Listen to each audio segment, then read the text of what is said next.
আমার আগে এই বাড়িতে বাস করেছে অনেকজন, তারাও গেছে, আমিও যাব, থাকবো না কেউ বেশিক্ষণ। আল্লাহর কাছে যাওয়া লাগবে কিনা জোরে কর, আরো জোরে। আল্লাহ রাব্বুল আলামিন আয়াতের শেষে বলেন, এমনটা নয়, আমার কাছে আসা লাগবে না, একদিন আমার কাছে তোমার ফিরে আসতেই হবে। ওই দিন বলবে তোর কেউ সাহায্যকারী থাকবে না। এমন একদিন আসবে আমার আদালতে যখন দাঁড়াবি, একটা নেকি দিয়া তোরে কেউ সাহায্য করবে না। এক লোকের নেকি বদি ওজন দেওয়ার পরে সমান সমান, নেকি গুনার পাল্লা সমান। আল্লাহ বলবেন বান্দারে যা, কিয়ামতের মাঠে দেখ তোকে একটা নেকি দিয়া কেউ সাহায্য করে কিনা, একটা নেকি দিয়া কেউ তোরে সাহায্য করে কিনা দেখবে বান্দা বান্দি। একটা নেকি আনতে পারলে আমি আল্লাহ আজকের কিয়ামতের মাঠে তোমাকে নাজাত দিয়ে দিব। ধরতে থাকবে কিয়ামতের মাঠে, মার কাছে গিয়ে বলবে মাগো পৃথিবীতে আপনার চাইতে দরদি কেউ ছিল না, ও মা একটা নেকি জানলাম আমি জান্নাতে চলে যাই। ওই দিন মা বলবে আমি তো কারো মা না, আমি কোন সন্তান গর্ভে ধারণ করি নাই। আব্বার কাছে যাবে, আব্বা অস্বীকার করে না না আমি কোনো ভি করি নাই। বউর কাছে যাবে, না স্ত্রী স্বীকার করে না, না না আমার বিয়ে হয় নাই। ছেলে মেয়েরা তো স্বীকার করে না। সারা ময়দান ঘুরে ঘুরে দেখলো, সাহায্য করলো না। এমন সময় তাকায় দেখে মাথার ঘাম পায়ে গড়ে পানির নহর দাঁড়িয়ে হয়ে গেছে। তাকায় দেখে একটা লোক জাহান্নামে যাওয়ার জন্য বসা, হাতাকে গ্রেফতার করে বেড়েছে, জাহান্নামে নিয়ে যাবে। জিজ্ঞাসা করবে ভাই, ও ভাই তোমার এত পেরেশানি কেন? ভাই রে তোমার কাছে বইলে লাভ হবে কি? যেখানে বাবা পরিচয় দিল না, মা পরিচয় দিল না, আমার স্ত্রী সন্তানেরা কেউ যেখানে পরিচয় দেয়নি, তোমার কাছে বললে আমার কি লাভ হবে? তবে যাক ধন্যবাদ, তুমি যে আমার কথাটা জিজ্ঞাসা করেছো। শুনো রে ভাই, নেকি বদি সমান সমান, একটা নেকি হইলে আমি জান্নাতে যেতে পারি। আমি এখন আটকা পড়েছি একটা নেকির জন্য। তখন ওই গুনাহগার লোকটা কয়, আল্লাহর বান্দা রে, আমার আমল নামায় একটা নেকি ছাড়া আর কোনো নেকি নাই, এটা এমনি পড়ে থাকবে। যা যা ওই নেকিটা দিয়ে দিলাম, এই নেকি লইয়া তুমি জান্নাতে চলে যাও। আল্লাহ আমাদেরকে পৃথিবীতে পাঠাইয়া বলতেছেন সতর্ক থেকো, এটা দুকাত করো না। বলে এক দুকাত যারা পড়ছে কিছু নিয়ে দিতে পারে না, এটা ফেমে ফেললে অনেক মেয়ে প্রেমে ফেললে দিতে তো না, ওই বিয়া তো হইতই না, জীবনে যা আসেন সব খাইয়া লুটতে চাইতে। ঠিক তেমনি ভাবে দুনিয়া নামক ইদাম প্রেমে যারা করে পৃথিবীর ইতিহাস সাক্ষী কেউ নিয়ে যেতে পারে না, শূন্য হাতে আপনাকে ছেড়ে দেবে। এখন আসেন, আল্লাহ পাক পৃথিবীতে আমাদের পাঠাইছেন, আমরা আইছি। আর জোরে হ্যাঁ না কইবেন, আল্লাহ পাঠাইছেন না আপনারা আইছি? তাহলে এখন প্রশ্ন, কেন পাঠানো? যেরকম দেখবেন নিশ্চয় কোন উদ্দেশ্যে পাঠাইছেন। এই বিশ্ব ব্রহ্মাণ্ড, তাম পৃথিবী মনে হয় আমেরিকার বুশে বানাই দিয়েছে নাকি? থামবে ভারতের প্রধানমন্ত্রী, পৃথিবী কে বানাইছে? আর চুতরে বানাই আমাদের বানাইছেন আল্লাহ, পৃথিবীও বানাইছেন। কেন বানাইলেন?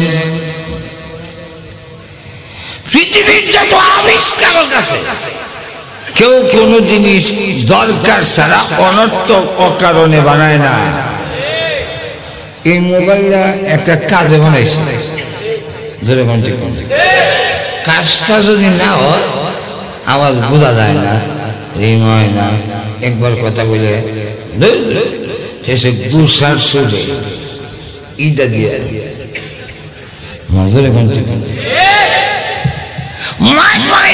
কাজে। এই মাইকটা যদি ওই কাজ না হয় তখন দেখবেন গন্ডগোল বাজে।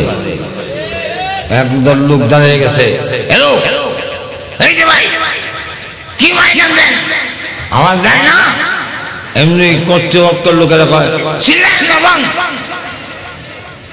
মাইকগুলো যখন করে চিল্লাচ্ছি না বন্ধ, কর্তৃপক্ষের লোকেরা আবার হককে সমর্থন দিয়া কয় মেশিনারি জিনিস এমন কিছু অসুবিধা করেও চিল্লাচিল্লি করেন না। এমনি আরেকজন ওই সুতার পক্ষ দিয়ে কয় কেন টাকা দিয়ে আনছো না, মাগনা আনছো মাইক? আমাদের এখন ঠিক না। এই নিয়ে পক্ষে বিপক্ষে হইয়া এখন ভ্যান্ডেলের ভাস লইয়া এমন মাই লাগছে, মায়েরা 3 জন নিহত, 10 জন গুরুতর আহত। এই কাণ্ডটা কেন হইলো? চেয়ারম্যান সাহেবের কাছে গেল বিচার, চেয়ারম্যান সাহেব কেন নিহত হইলো, কেন আহত হইলো? কারণ গিয়া দেখে মাইকটা যেই কাজের জন্য বানাইছেন এই কাজ হয় নাই।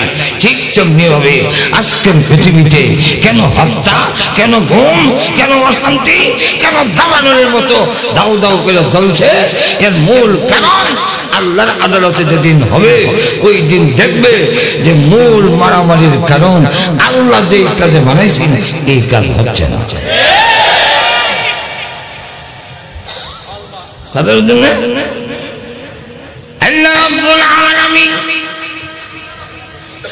আপনি আমাকে কেন বানাইলেন? আল্লাহ পাক নিজেই বলেন আমার তেলাওয়াত কৃত বান্দা বান্দি রে, আবা হাসিবতুম আন্নামা খালাকনাকুম আবাসান ওয়া নাতাক্বা, কারণে আমি আল্লাহ তোমাদের বানাই নাই। আপনাদের কম তাহলে প্রশ্ন মাবুদ কেন তুমি বানাইছো? একটা কাজের জন্য বানাইছি, যেরকম ঠিক না প্রভু কি কাজের জন্য বানাইছো? আল্লাহ ডাকতে বলেন কোরআনে ওয়ামা খালাকুতুল জিন্না ওয়াল ইনসা ইল্লা লিয়াবুদুন।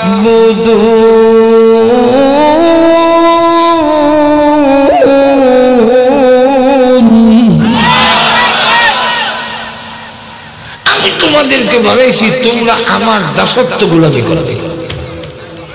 যেরকম ঠিক না? আমরা কার কথা মানবো?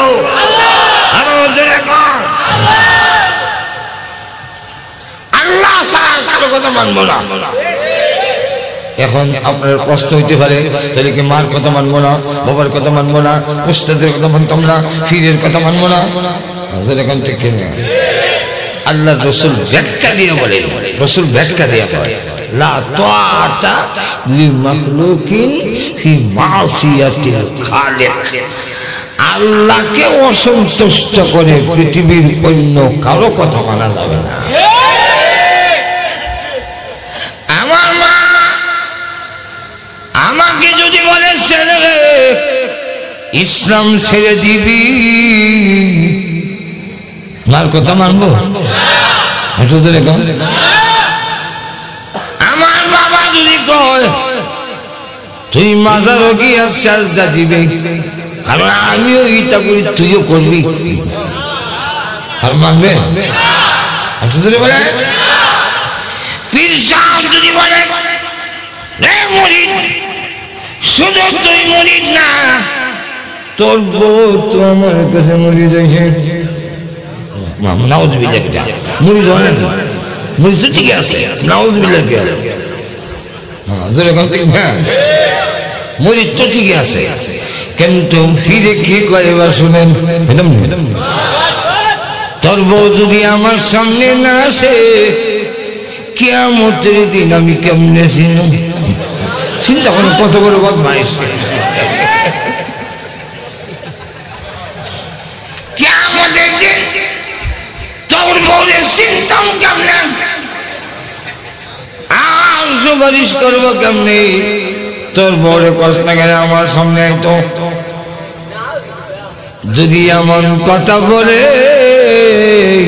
ফির সবের কথা মাইনা বউরে নিয়া ফিরের ভাও তেল দিবার লেগে দিবেন নি?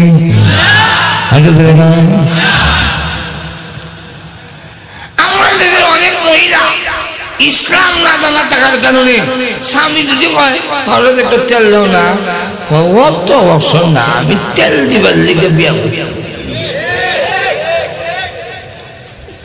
কিন্তু আমাদের দেশের অনেক ফির আছে মুরিদ বোতল লইয়া, তেলের বোতল লইয়া, এ বাবা ভাও তেল দিয়া বেশ তেল দিয়ে জাহান্নামের আগুন আগে গরম হইলো। যেরকম ঠিক না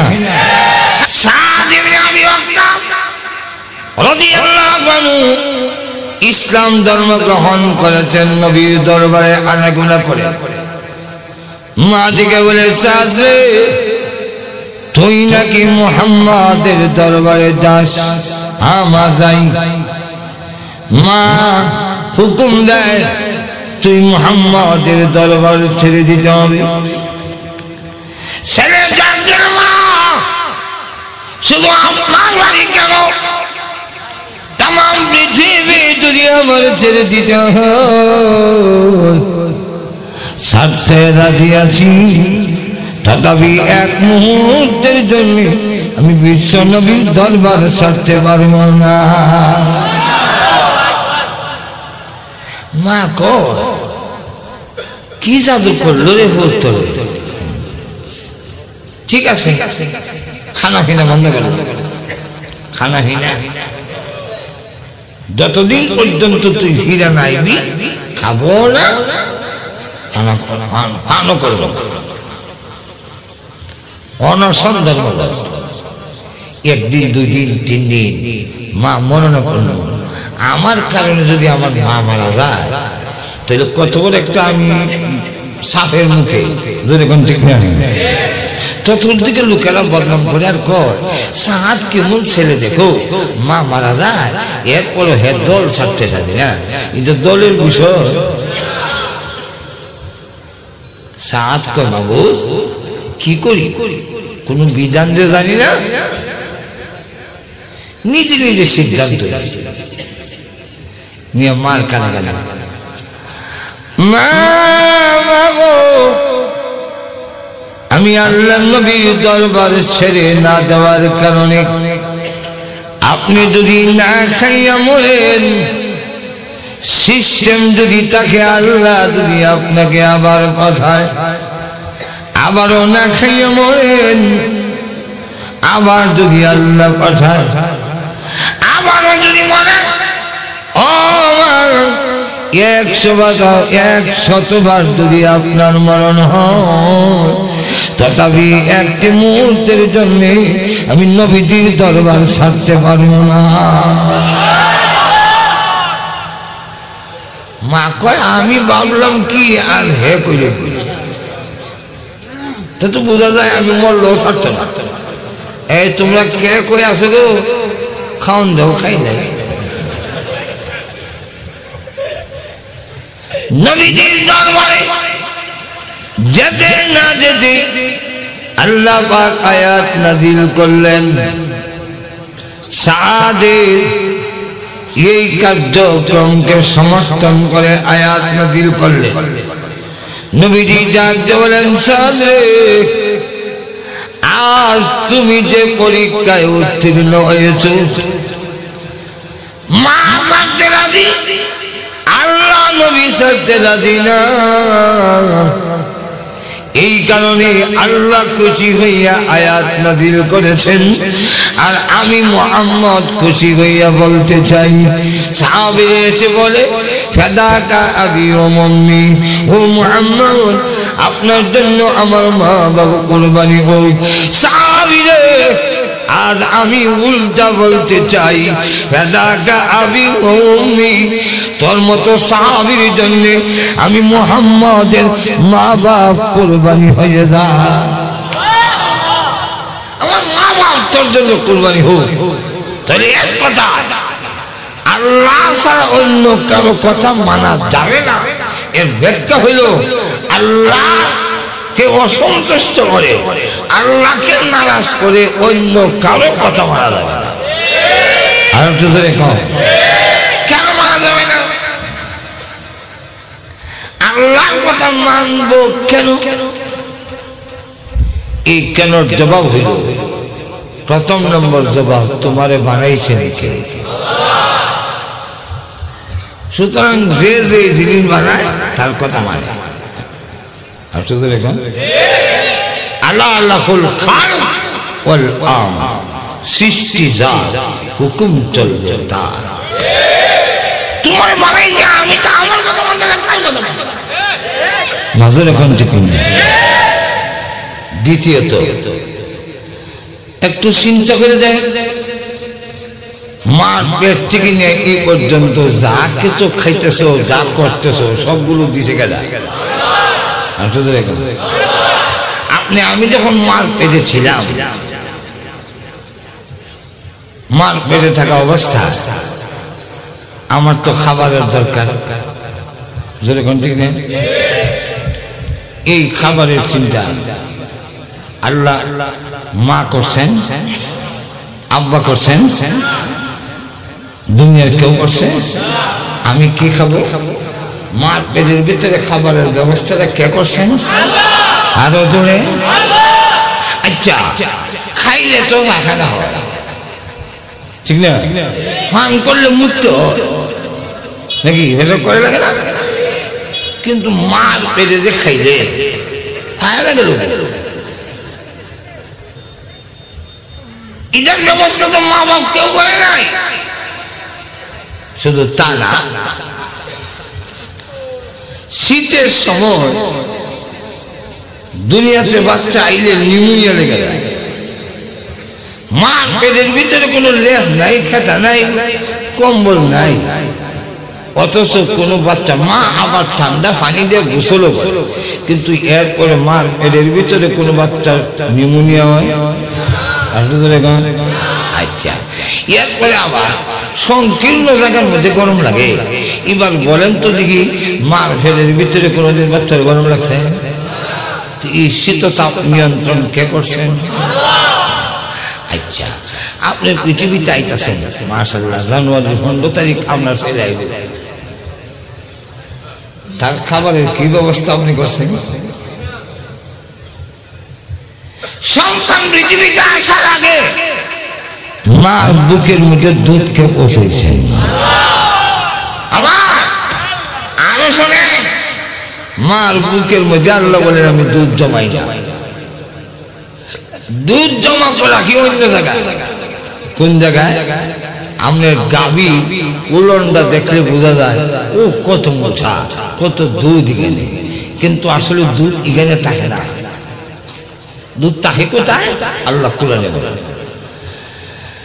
মিন বাইনি ফারদিন ওয়া দামিন লাবানান খালিসা সাইগাল লিশারিবিন।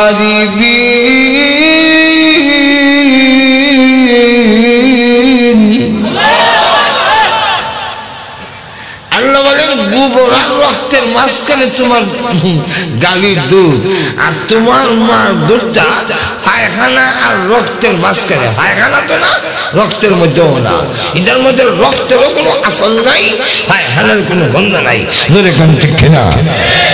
এর মাঝখানে আমি দুধটা রাখলাম কেন?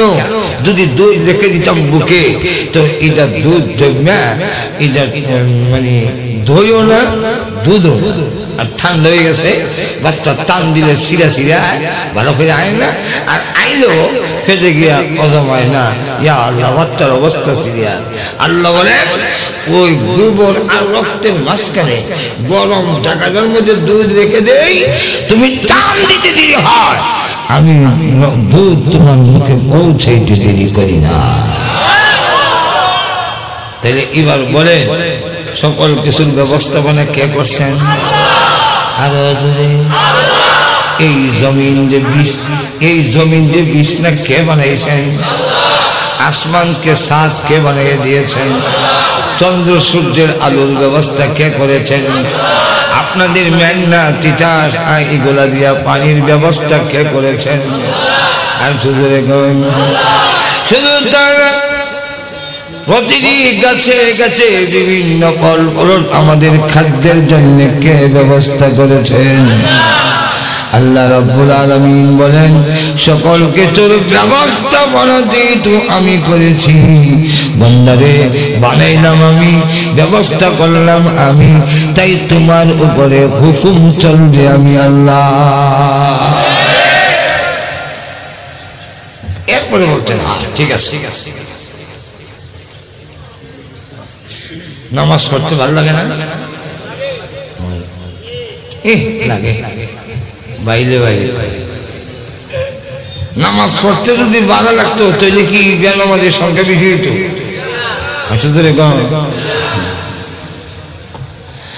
আল্লাহ বলেন নামাজ পড়তে যদি ভালো না লাগে পড়িস না, রোজা রাখতে যদি ভালো না লাগে রাখিস না, পর্দা করতে যদি মহিলা গো তোমার ভালো লাগে না করো না, বেপর্দা চলো কোনো আপত্তি নাই। সুদ খাইতে মন চায়, ঘুষ খেতে মন চায়, মদ মাদক জিনিস খেয়েছে আমার মন চায়, খা, আমি নিষেধ করছি, এরপরে খাইতে মন চায় খা, আমার অসুবিধা নেই।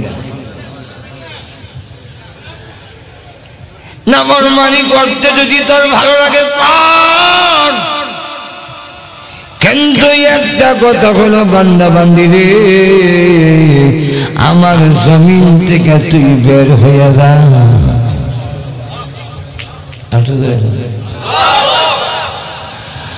ইয়া মা'শারাল জিন্নি ওয়াল ইনসি ইন ইসতাতা'তুম أَتَنفُذُوا مِنْ أَقْطَارِ السَّمَاوَاتِ وَالْأَرْضِ فَانفُذُوا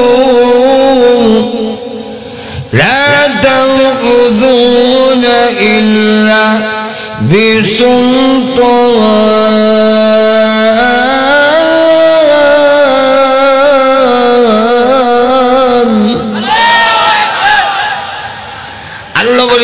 গোষ্ঠী মানুষ গোষ্ঠী তোমরা ইবাদত করতে আমার বিধান মানতে ভালো লাগে না, তাহলে শক্তি সামর্থ্য থাকলে বের হয়ে যাও, আমার আকাশের জমিনের সীমানা পাড়ি দিয়ে বের হও, বেরাও। কিন্তু আল্লাহ আবার বলেন লা তানফুযুনা ইল্লা বিসুলতান, আমার এই কথা শুনে যদি গাছটি গুটি লইয়া রেডি হও তুমি যাইবা বের হইয়া বাংলাদেশ থেকে বের হয়ে যাবো, সাবধান বেরিস না। বলি কেন? লা তানফুযুনা ইল্লা বিসুলতান, আমি আল্লাহর রাজত্ব ছাড়া তোর পা রাখবার কোনো জায়গা এই পৃথিবীতে আর তো দেখা চতুর্দিকে আসমান, কই দিবা উসমান? এখন প্রশ্ন হইল যদি বের হতে পারি না তো আল্লাহ রাব্বুল আলামিন এমন একটা হুকুম আমাদের দিলেন কেমনে? আল্লাহ যখন জানেন হাত সামনে কেন জবাব দিব? জবাব দিতাম না? আল্লাহ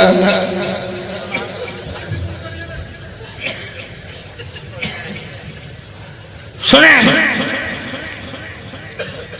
আব্বা আমাকে হুকুম দেওয়ার অধিকার আছে দুই কারণ। এক কারণ হইল আমার জন্ম দিছে, আর এক কারণ হইল আমার খাওয়াইয়া বড় করছে। আপনার ছেলে যদি দোকানে ভাত লইয়া দেয়, আমার দোকানে ভাত লইয়া দিয়েছেন, আপনার ছেলে আমার করবো আমি কি তো আপনার গোলাম নাই? হ্যাঁ, আমার অর্ডার দেন কেন? আমার দোকানে ভাত নিয়ে যাও।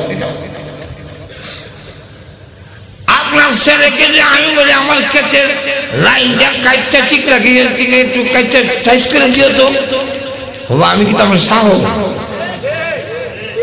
ঠিক না, কিন্তু আব্বার তো অধিকার আছে, যদি কোন আছে কিনা। আব্বা যখন হুকুম দিল, কেড়ে গেল ওই ক্ষেত্রের আইনটা ক্ষেত্রে ঠিক করিস, কালকে ক্ষেত্রের মধ্যে ধান লাগাইতে হবে, আর দোকানে ভাত নিয়ে যায়, গরুরে গাছ দিস, ছাগলরে ফাঁকা দিস, আমি একটু ঢাকা যাই। কতদিন না আব্বা বের হওয়ার পরে ছেলে জুতা মোজা চশমা লাগাই গেছে কাছে। আব্বা বাড়িতে এসে 5টা আইসা দেখে ছেলে বাড়ি। এবার বলেন আব্বা খুব খুশি হইব না?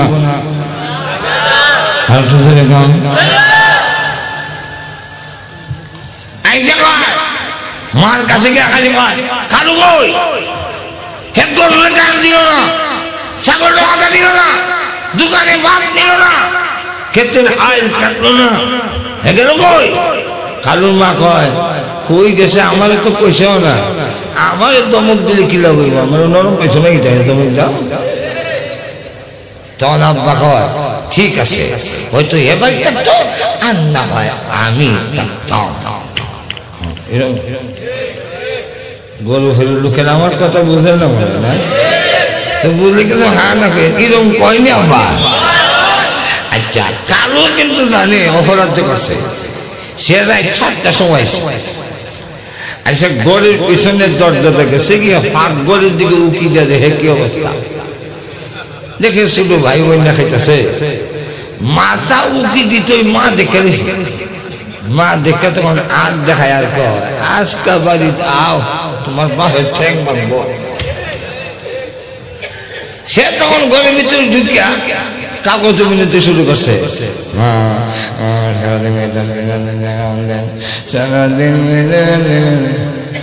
মা মনে করলো ওর বাপ এখন যে রাগো খাইলে মাথা হইয়া, আচ্ছা খাই রাগ করে খাইতে বসে আল্লাহর কি মধ্যে আব্বা বুড়া ভাগ ধরে গেছে, গিয়া দে কালো খাইতেছে।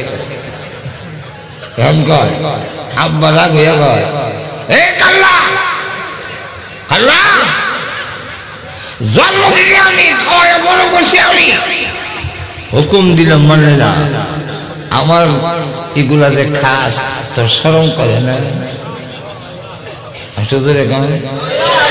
আল্লাহ জানতে হবে ও বান্দা বান্দিরা, নামাজ পড়ো না, রোজা রাখিস না, সব কিছুর মধ্যে লিপ্ত রে বান্দা বান্দি, আমার নিয়ামত দেখাস, তোর কি লজ্জা হয় না? তোকে দেখলো তো কুত্তায়, তুমি যখন রাস্তা দিয়ে যাও কুত্তার ভাষা তুমি বুঝো না, যদি বুঝতা তাহলে শুনতা কুত্তা কয় তোর থেকে আমি ভালো।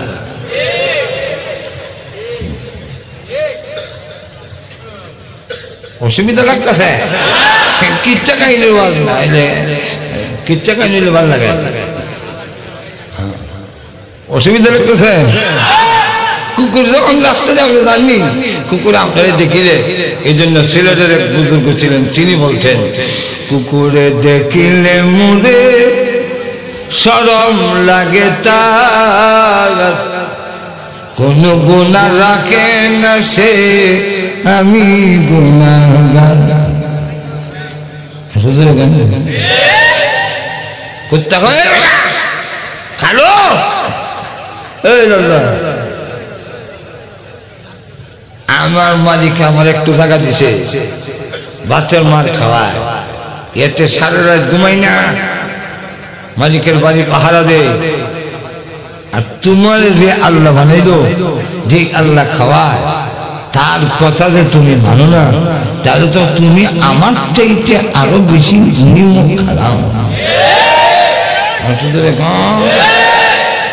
আচ্ছা যা তো ভালো লাগতে হয়, যেই ছেলে আমার কথা মানে না, এ আমার বাড়িতে তাহলে কোনো অধিকার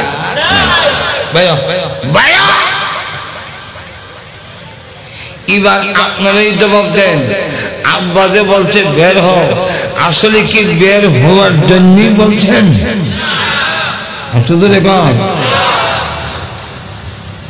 কেন বলছেন? ভালো বেড়ে যেরকম ঠিক না, তাহলে আল্লাহ যে বলছেন বের হওয়ার জন্য না, ভালো বেড়ে গেছে।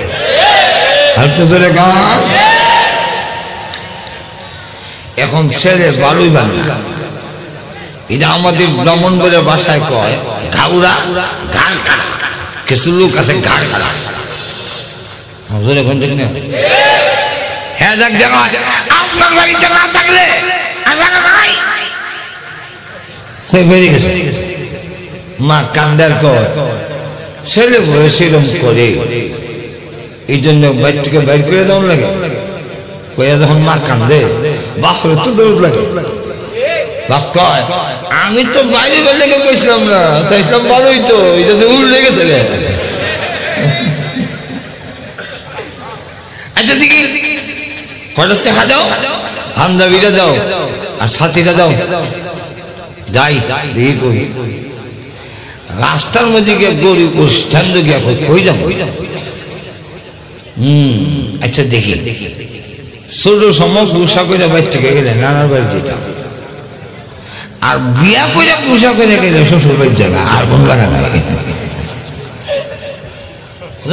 নানার বাড়ি যাই গিয়া দেখেছি কি নানার বাড়ি, এমনি যাক দেখা কালো জন্ম দিছি, খাওয়াই বড় করছি, ওয়াদার দিছিলাম মানলি না, দমক দিছিলাম ভালো হইতে, তা না হইয়া আমার অধিকার যেখানে থাকবি না। এটা তো তোর নানার বাড়ি, বাড়ি কি পৃথিবীতে নাই? সব বাড়ি তো তোর নানার বাড়ি না, এটা নানার বাড়ি সেখানে, এটা নানার বাড়ি হইল আমার শ্বশুর বাড়ি, এর লেগে তোর নানার বাড়ি। যেই ছেলে আমার কথা মানে না, সে আমার শ্বশুর বাড়িতে তাহলে কোনো অধিকার নেই। ভাই সেই শিল বড়ই বড়ই তো দাদা আপনার শ্বশুর বাড়িতে না থাকলে জায়গা নাই। এবার গেছে খালাম্মার বাড়ি, খালা বুঝে না আমরা কি কম খালা, তো আমার এর বাহর গেছে কে কয় এটা তো তোর খালার বাড়ি আর আমার হলো ভাড়ার বাড়ি। আমার ভাড়ার বাড়িতে তুই চাকরি কেন? সেইছিল ভালোই হে গাউলা গাল কাটা। হে দাদা কয় আপনার ভাড়ার বাড়ি না থাকলে দেশে কিনা জায়গার অভাব আছে। এবার গেছে পুকুর বাড়ি, আগ বৈশা না ফিরছে আর আগ গেছে বোনের বাড়ি ব্লাড সম্পর্ক। এখন বোনের বাড়ি গিয়ে কয় কালু রে জন্ম দিলাম, খাওয়াই বড় করলাম, হুকুম দিলাম মানলে না, ধমক দিছিলাম ঠিক হইবে লেগা, তা না কইরা আমার অধিকার যেখানে থাকবে না, এটা তো তোর পুকুর বাড়ি আর আমার যে বোনের বাড়ি, তুই আমার বোনের বাড়ি থাকবি। এবার তার কিছু খবর হয়েছে, এমনি কি তারে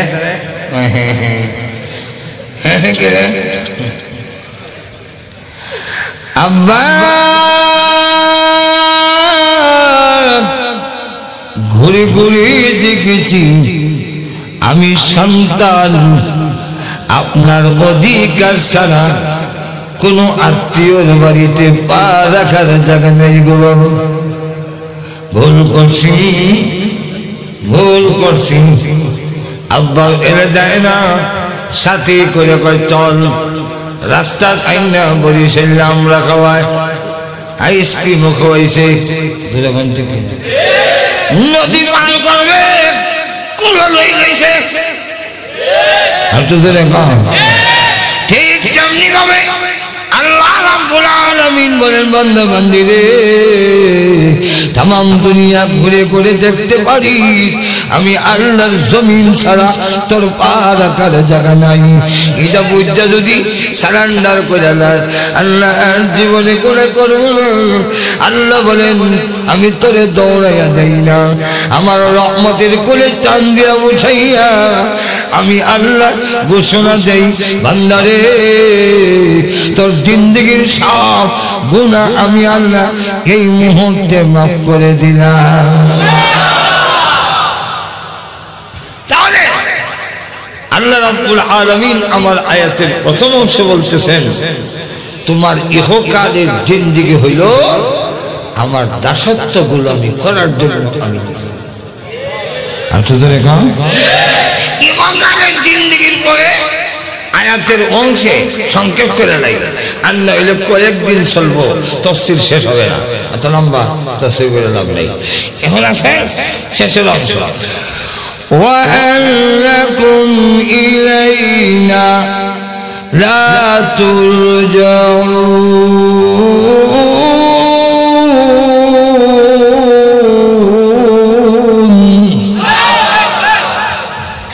হে বান্দা বান্দীরা সারা জীবন ভর নাফরমানি করলে আমার কথা মানলি না এই কারণে মনে করিস না আমি তোরে পাবো না জানেনা এই পৃথিবীর প্রত্যেকটা মানুষের একদিন মৃত্যু করবে একটু লক্ষ্য করে দেখো আমার আগে এই বাড়িতে বাস করেছে অনেকজন আমার আগে এই বাড়িতে বাস করেছে অনেকজন তারাও গেছে আমিও যাব থাকবো না কেউ বেশিক্ষণ আল্লাহর কাছে যাওয়া লাগবে কিনা তো দেখো আরো জোরে আল্লাহ রাব্বুল আলামিন আয়াতের শেষে বলেন এমনটা নয় আমার কাছে আশা লাগবে না একদিন আমার কাছে তোমার ফিরে আসতেই হবে ওই দিন বলবে তোর কেউ সাহায্যকারী থাকবে না এমন একদিন আসবে আমার আদালতে যখন দাঁড়াবি একটা নেকি দিয়া তোরে কেউ সাহায্য করবে না এক লোকের নেকি বদি ওজন দেওয়ার পরে সমান সমান নেকি গুনার পাল্লা সমান আল্লাহ বলবেন বান্দারে যা কিয়ামতের মাঠে দেখ তোকে একটা নেকি দিয়া কেউ সাহায্য করে গেলে একটা নেকি দিয়া কেউ তোরে সাহায্য করে কিনা দেখলে বান্দা বান্দি একটা নেকি আনতে পারলে আমি আল্লাহ আজকের কিয়ামতের মাঠে তোমাকে নাজাত দিয়ে দিব ধরতে থাকবে কিয়ামতের মাঠে মার কাছে গিয়ে বলবে মাগো পৃথিবীতে আপনার চাইতে দরদি কেউ ছিল না ও মা একটা নেকি দেন না আমি জান্নাতে চলে যাই ওই দিন মা বলবে আমি তো কারো মা না আমি কোন সন্তান গর্ভে ধারণ করি নাই আব্বার কাছে যাবে আব্বা অস্বীকার করে না আমি কোনো ভি করি নাই বউর কাছে যাবে না স্ত্রী স্বীকার করে না না না আমার বিয়ে হয় নাই ছেলে মেয়েরা তো স্বীকার করে না সারা ময়দান ঘুরে ঘুরে দেখলো সাহায্য করলো না এমন সময় তাকায় দেখে মাথার ঘাম পায়ে গড়ে পানির নহর দাঁড়িয়ে গেছে তাকায় দেখে একটা লোক জাহান্নামে যাওয়ার জন্য বসা, হাতাকে গ্রেফতার করে ফেলেছে, জাহান্নামে নিয়ে যাবে। জিজ্ঞাসা করবে, ভাই ও ভাই তোমার এত পেরেশানি কেন? ভাই রে তোমার কাছে বইলে লাভ হবে কি? যেখানে বাবা পরিচয় দিল না, মা পরিচয় দিল না, আমার স্ত্রী সন্তানেরা কেউ যেখানে পরিচয় দেয়নি, তোমার কাছে বললে আমার কি লাভ হবে? তবে যাক ধন্যবাদ, তুমি যে আমার কথাটা জিজ্ঞাসা করেছো। শুনো রে ভাই, নেকি বদি সমান সমান, একটা নেকি হইলে আমি জান্নাতে যেতে পারি। আমি এখন আটকা পড়েছি একটা নেকির জন্য। তখন ওই গুনাহগার লোকটা কয়, আল্লাহর বান্দা রে, আমার আমল নামায় একটা নেকি ছাড়া আর কোনো নেকি নাই, এটা এমনি পড়ে থাকবে। যা যা ওই নেকিটা দিয়ে দিলাম, এই নেকি লইয়া তুমি জান্নাতে চলে যাও।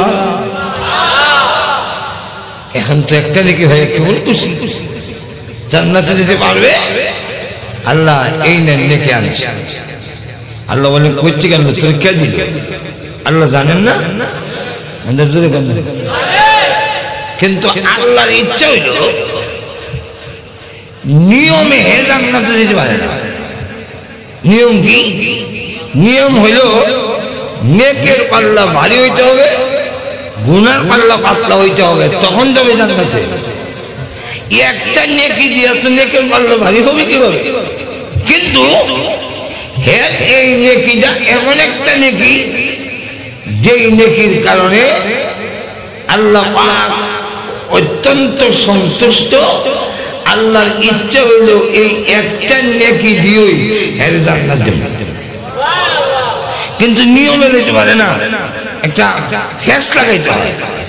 তাই এই নেকিটা কোন কোন নেকি এমন আছে, যেমন একটা এক্সাম্পল দেই, আমাদের এখানে ওলামায়ে কেরাম তো আরো বাস করে গেছে, বুঝছেন না?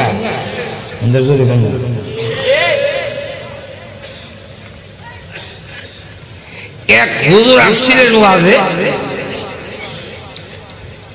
এখন হুজুরের গাড়িটা নষ্ট হয়ে গেছে, স্টার্ট হয় না, ঠেলা দিতে হয়। এক যুবক আইছে ওয়াজে, হের নামাজ ঠিকভাবে পড়ে না, এমনি ওয়াজে আসছে। যখন ওয়াজে আসছে যাইবার সময় দেখে হুজুর খারাপ, গাড়ি নষ্ট। হুজুর কি গাড়িটা নষ্ট? এই যুবক কয়, জীবনে মন্ত্রী হইল গাড়ি ছেড়ে না, এটা অপমান। আর গাড়ি চালা যে কি মেন মধ্যে ছেলছে বুঝে। কিন্তু একজন নাইবে নবী, একজন আলেম আটকে পড়ে থাকবে? যাই নজর আল্লাহ এবং তার রাসূলের সম্মানে আপনার গাড়িটা ছেড়ে দিয়ে এখান থেকে চলা শুরু করছে। করে গৌরীপুর বাস স্ট্যান্ডের হিসেবে দিয়েছে, মাথার গাম পায়ে পড়ছে। ওই নেকিটা আল্লাহর কাছে পছন্দ লেগে বসে। এমন এর তো আর নাম হবে না, ভালো হইলা রোজাও নাই, জান্নাত যাবে কেমনে? এমন ওই একটা নেকিতে সাইডে ফেলে রয়েছে। আল্লাহ বলেন, তুই যে আমার আলেমকে সম্মান করলি, তুই যে একজন আলেমকে ইজ্জত দিছিলে, এটা আমার কাছে বড় পছন্দ লেগেছে। তাই আমি একটা ব্যবস্থা করবো জান্নাতে যাওয়ার, এমনি যেতে পারবি না। এখন ওই নেকি এক সাইডে ইদার দিয়ে দিয়েছে ওই লোকটা। এখন আল্লাহকে হেলতে যান, ওই দেখেন কেমনে দেয় জান্নাত। তোরা আমার নামে কি পরিমাণ নাকি একটাই মানুষের 1 বিঘা জমি আছে, ইরিম মসজিদ মাদ্রাসা দেয়া যায় একটা নাকি। ওই তুই যে দেয়া দিলি আল্লাহ চিন্তা করে দেখছি, আমরা তো জাহান্নামে যাবো, আর ইটা দিয়ে কোনোদিন ব্যস্ত হয়ে যেত। তা আমি যখন যাইতে ব্যস্ত যাইতে পারবই না, আর এই নেকিটা কোনো কাজে লাগবে না। যে তোমার বান্দার যে কষ্ট দেখলাম, মাথার ঘাম পায়ে পড়ে যেতেছে, হায় হায় কাঁদতেছে, তার কষ্ট দেখে আমার মায়ে লেগে গেছে। এর লেগে আল্লাহ দয়া মায়া একটু ভিত্তি করে তোমার সন্তুষ্টর জন্য আল্লাহ এক বন্ধ আমি যা দিছি। আল্লাহ বলে আমার দয়া মায়ার সামান্য কিঞ্চিত মাত্র তোলে দিলাম, এতে যদি তুই আরেক বান্দার কষ্ট দেখে মায়া লাগে, আর আমি রহমানুর রহিম, আমার কি তোর কষ্ট দেখে মায়া লাগে না? ওই একটা নেকিকে উসিলা করে আমি আল্লাহ জিন্দেগির গুনাহ মাফ করে দিয়া জান্নাতে যাওয়ার হুকুম তোর দিয়ে দিলাম। আল্লাহ বলে একদিন আমার দরবারে হাজির হতে হবে, সেখানে জীবনের সবকিছুর হিসাব তোমার দিতে হবে। এই কথাটার নামই, এই শিক্ষার নামই মাদ্রাসা শিক্ষা। যতদিন এই ভয় ভীতি ওলা লোক থাকবে পৃথিবীতে, তাকওয়া মুত্তাকি পরেজগারের, আমরা ৪৬ বছরে দেশ একটি আশা আকাঙ্ক্ষা নিয়ে একটি স্বাধীন সার্বভৌমত্ব বাংলাদেশ গঠিত হয়েছিল। দুর্নীতিমুক্ত সমাজ হবে, একটি আদর্শ সমাজ হবে, একটি সন্ত্রাস মুক্ত সমাজ হবে। কিন্তু